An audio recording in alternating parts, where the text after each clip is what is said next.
They accumulated it to a hurricane force winds, and that's exactly what it was.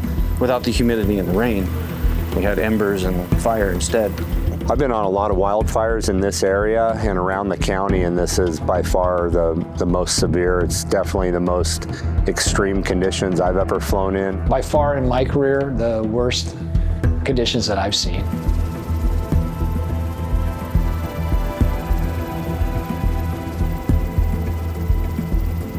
The wind was just so fierce coming through Eaton and all those different areas that it was a pretty dynamic, crazy situation. En route to the fire, you could see a massive column of smoke. As I turned directly towards the fire, I could already see the glow on the horizon, and we knew that it was going to be bad.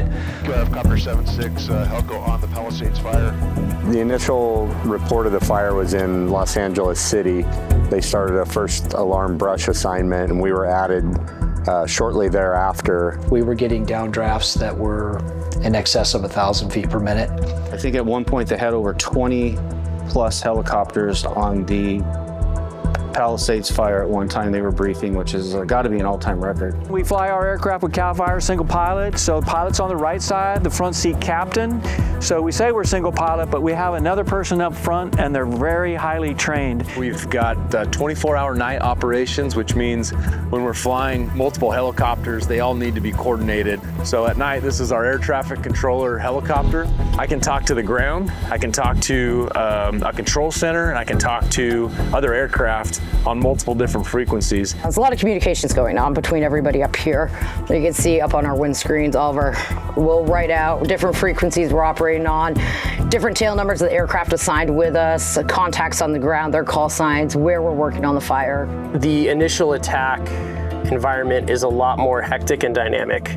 Generally, the captains are handling all the fire traffic, radio communications, and we're getting clearance into the FTA, talking to our aerial supervisors, making sure it's safe to come in. We had 3 of our Firehawks all operating at the same time. We're drawing water from a nearby helispot that was only maybe about a mile and a half away, so our turnaround time was real quick. Our snorkel is exceptional.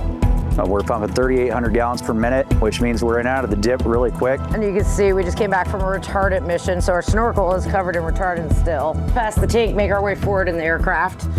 Here, so when we're filling, this is where all the water goes. Here up through this elbow, and if you follow this orange line all the way back, this is where we're gonna fill in.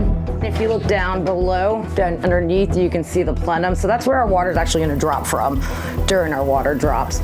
We can slow our airspeed down, be more concentrated with our fuel, or we can speed up quite a bit and drag a line out like when we're running retardant or dropping water on grass fires. When you get a direct hit, yeah, everybody's happy. That guy's on the ground, they'll tell you got a bullseye or whatever it may be, and it's always going to feel satisfying to know you're being effective out there on the line. I know a lot of homes were lost, but behind the scenes, there were a lot of homes that were saved.